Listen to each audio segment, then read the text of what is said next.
Faction రాజకీయాలకు ఒకనాడు చిరునామాగా నిలిచిన పల్నాడు గడ్డపైన కొత్త రాజకీయం ఆవిష్కృతమైంది. ఉప్పు నిప్పుల పోరాటం సాగించిన రెండు రాజకీయ కుటుంబాలు ఇప్పుడు ఒకటయ్యాయి. వేర్వేరు పార్టీలో ఉంటూ బద్ధ శత్రువులుగా కొనసాగిన ఆ రెండు ఫ్యామిలీలు ఇప్పుడు కలిసికట్టుగా సాగుతున్నాయి. ఈ అరుదైన కలయికతో పల్నాడులో ఒక్కసారిగా రాజకీయం మారిపోయింది. అధికార పార్టీకి కంచుకోటగా మార్చింది. అంచనాలకు భిన్నంగా ఒక్కటైన ఆ రెండు కుటుంబాలు ఎవరివి, ఎలా కలిశారు, ఏంటి అసలు ఈ కథ? ఉమ్మడి గుంటూరు జిల్లాలో కోడెల కన్నాలకు రాజకీయంగా పెద్ద చరిత్రే ఉంది. కోడెల అంటే టీడీపీ, కన్నా అంటే కాంగ్రెస్. ఇద్దరూ గుంటూరు జిల్లా రాజకీయాలను సింగిల్ హ్యాండ్తో నడిపించిన నేతలు. టీడీపీ ఆవిర్భావం నుంచి నర్సరావుపేట కేంద్రంగా ఉమ్మడి గుంటూరు జిల్లా రాజకీయాల్లో కోడెల తనదైన ముద్ర వేశారు. అదే సమయంలో కాంగ్రెస్ అంటే కన్నా అన్నట్లుగా గుంటూరు జిల్లాలో తనకంటూ ప్రత్యేక స్థానం సంపాదించుకున్నారు. 2014 వరకు జిల్లాలో ఈ ఇద్దరు నేతల మధ్య రాజకీయం ఉప్పు నిప్పులా సాగింది. నేరుగా రాజకీయంగా తలపడకపోయినా ఇద్దరి మధ్య రాజకీయ వైరం మాత్రం ఒక రేంజ్లో ఉండేది. పార్టీ క్యాడర్కు ఈ ఇద్దరూ జిల్లాలోని రెండు పార్టీలకు పెద్ద దిక్కుగా వ్యవహరించారు. అలాంటిది ఇప్పుడు ఒక్కసారిగా పల్నాడు రాజకీయం మారిపోయింది. ఊహించని ఐక్యతారాగంతో కొత్త రాజకీయం మొదలైంది. రాష్ట్ర విభజన తర్వాత 2014 ఎన్నికల్లో కోడెల సత్తెనపల్లి అసెంబ్లీ నియోజకవర్గం నుంచి పోటీ చేయగా కన్నా లక్ష్మీనారాయణ బీజేపీ నుంచి నరసరావుపేట ఎంపీగా పోటీ చేశారు. కోడెల ఆ ఎన్నికల్లో ఎమ్మెల్యేగా గెలిచి స్పీకర్గా వ్యవహరించగా కన్నా ఓడిపోయారు. ఆ తర్వాత జరిగిన 2019 ఎన్నికల్లో కోడెల సత్తెనపల్లి నుంచి ఓటమి చవిచూశారు.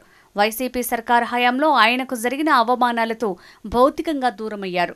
కన్నా లక్ష్మీనారాయణ పెదకూరపాడు శాసనసభ నియోజకవర్గం నుంచి 4 సార్లు, 2009లో గుంటూరు పశ్చిమ శాసనసభ నియోజకవర్గం నుంచి 5వసారి శాసనసభ్యునిగా ఎన్నికయ్యాడు.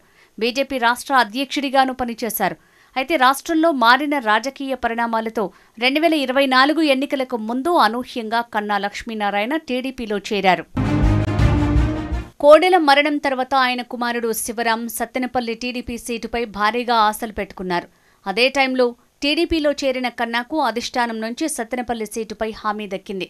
దీంతో కన్నా, కోడెల కుమారుడి మధ్య రాజకీయ వివాదాలు మొదలయ్యాయి. ఈ క్రమంలోనే కోడెల శివరాం చంద్రబాబు, లోకేష్ల వైఖరిపై పలు విమర్శలు సైతం చేశారు. కాగా ఆ తర్వాత శివరాం భవిష్యత్తుపై చంద్రబాబు భరోసా ఇవ్వడంతో కోడెల శివరాం ఎన్నికల బరి నుంచి తప్పుకున్నారు.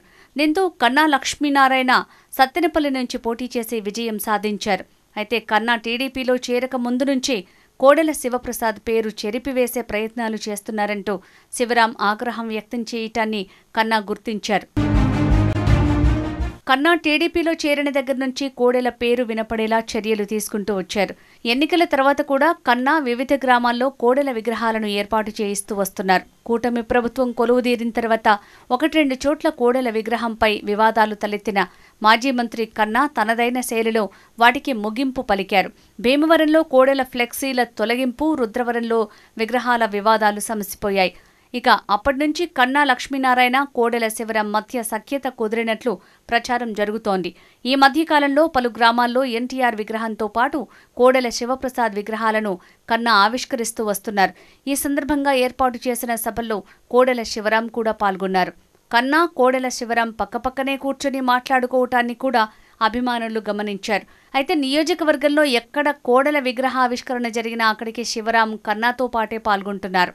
కందులవారిపాలెం, బలిజేపల్లి, సత్తెనపల్లిలో గత 2 వారాల వ్యవధిలో కోడెల, ఎన్టీఆర్ విగ్రహాలను ఆవిష్కరించారు. కూటమి అధికారంలోకి వచ్చిన తర్వాత కోడెల శివరాం ఎక్కడా బహిరంగంగా పార్టీ మీద కానీ, కన్నా మీద కానీ విమర్శలు చేయలేదు. విగ్రహ ఆవిష్కరణలు మినహా అధికారిక కార్యక్రమాల్లో ఎక్కడా శివరాం కనిపించటం లేదు. ఒకవైపు కన్నా, కోడెల అభిమానులు సంతోషం వ్యక్తం చేస్తుంటే వీరిద్దరి మధ్య ఈ ఐక్యత ఎంతకాలం ఉంటుందో అని వారి ప్రత్యర్థులు వ్యాఖ్యానిస్తున్నారు. ఏదేమైనా రెండు బలమైన రాజకీయ కుటుంబాలు కలిసిమెలిసి పనిచేయటం క్యాడర్లో జోష్ నింపుతోంది.